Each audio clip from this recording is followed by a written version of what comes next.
Most lakes, they all go through a process called eutrophication. It's a kind of an aging of lakes, going from a young clear lake to a more of a marsh, and it happens over hundreds and hundreds of years. With people's involvement with tilling the landscape and developing shorelines, it's really speeding that process up.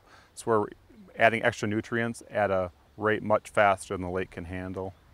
The pollution sources come from dozens of different sources, and it's important that we not look at just one, but all the sources, and just slowly reduce all sources of phosphorus, nitrogen, and sediment to the lake.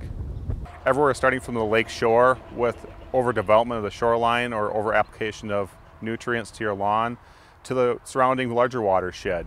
If that's the city streets of Ripon, of Green Lake, if it's the ag fields of rural Green Lake County, all of that adds up to what the quality of Big Green Lake will show. So that's why we got to be cognizant of what we put in our water, what we put on our lawns, what we put on our agricultural fields, and how we treat those.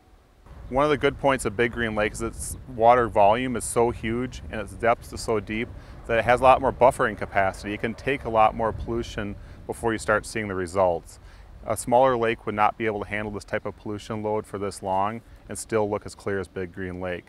But that doesn't mean that won't happen eventually. Eventually it's going to be a tipping point where you're going to start seeing water quality degrade, and Big Green Lake's not going to be able to buffer it any further. There was kind of a smattering of services around the lake for a number of years. We had DNR, NRCS, USGS, Green Lake Association, Sanitary District, and Land Conservation, and we're all kind of doing our own thing. At one point, about 3 years ago, the Green Lake Association came forward, who's usually responsible for educating the public around the lake and keeping them informed of what's going on, and really brought up the idea of how can we work together better. So from there, we went to write a 2-year lake plan, which took out hundreds and hundreds of hours to write, and that'll be our guiding principles for the next 10 years on this lake.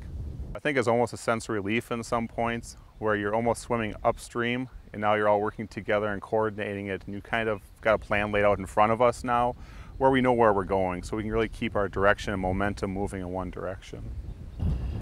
I find it really interesting that a lot of people don't realize, about watersheds or where their water goes or even what streams are around them. And every time I talk to someone, they get really amazed and they get interested. They want to learn more, they want to do more. They just didn't know that they were having an impact. So I think just making people aware really makes that difference. Just as if you put your garbage on the curb, where does it go? It just goes away. And it's kind of the same thing with water in your backyard. It doesn't just go away, it goes someplace, and that someplace is Big Green Lake.